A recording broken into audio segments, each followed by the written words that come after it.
বাস জার্নির ক্ষেত্রে বাংলাদেশের সবারই প্রেফারেন্সে দুটো বাসের নাম অবশ্যই থাকবে যদি সেই রুটে সেই বাসগুলো চলে। একটা হচ্ছে সোহাগ আর একটা হচ্ছে গ্রিন লাইন। তো আজকে ভাবলাম একটা কম্প্যারিজন ভিডিও করে ফেলি, বিশেষ করে বরিশাল রুটে সোহাগ এবং গ্রিন লাইনের সার্ভিস নিয়ে কিছু কথা বলবো। যদি আমাকে ব্যক্তিগতভাবে জিজ্ঞেস করেন তবে আমি কমফোর্টের দিক দিয়ে সোহাগের এই বাসগুলোকে সবচেয়ে বেশি এগিয়ে রাখব। সোহাগের এই বাসে সাসপেনশন এতটাই চমৎকার, বরিশাল রুটের এখন কিন্তু রাস্তার অবস্থা খুব একটা ভালো না।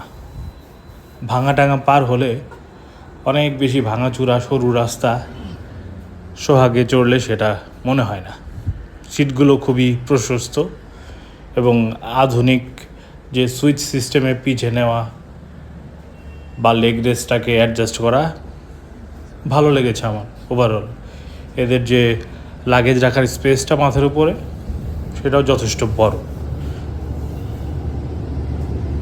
এবং বিরতির সময়টা এরা পারফেক্টলি মেনটেন করে। পারফেক্টলি না হলেও ভালোই মেনটেন করে, 20 মিনিট বলতে 25-30-এ যায়। এবার আসি গ্রিন লাইনের সার্ভিসের কথা, বিশেষ করে বরিশাল রুটে। গ্রিন লাইনে আমি কক্সবাজার গিয়েছি, সেই গ্রিন লাইন ম্যান সেই বাসগুলোর সার্ভিস চমৎকার, কমফোর্টও চমৎকার। কিন্তু ভাই এরা বরিশাল রুটে এমন বাসগুলো কেন দিয়েছে বুঝলাম না। পুরনো, ভাঙাচোরা, এসির শব্দ, ইঞ্জিনের নয়েজ মোটেও কমফোর্টেবল লাগেনি আমার কাছে। যেমন আউটার সাইডে মেনটেনেন্স নেই, বাসের ভেতরেও কিন্তু তেমন মেনটেনেন্স নেই।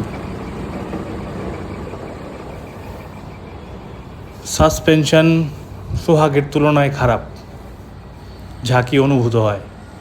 ভাড়া কিন্তু সেম, গ্রিন লাইন সোহাগ দুটোর ভাড়াই 1200 টাকা ঢাকা থেকে বরিশাল। গ্রিন লাইনের ভেতরটা যদি দেখেন,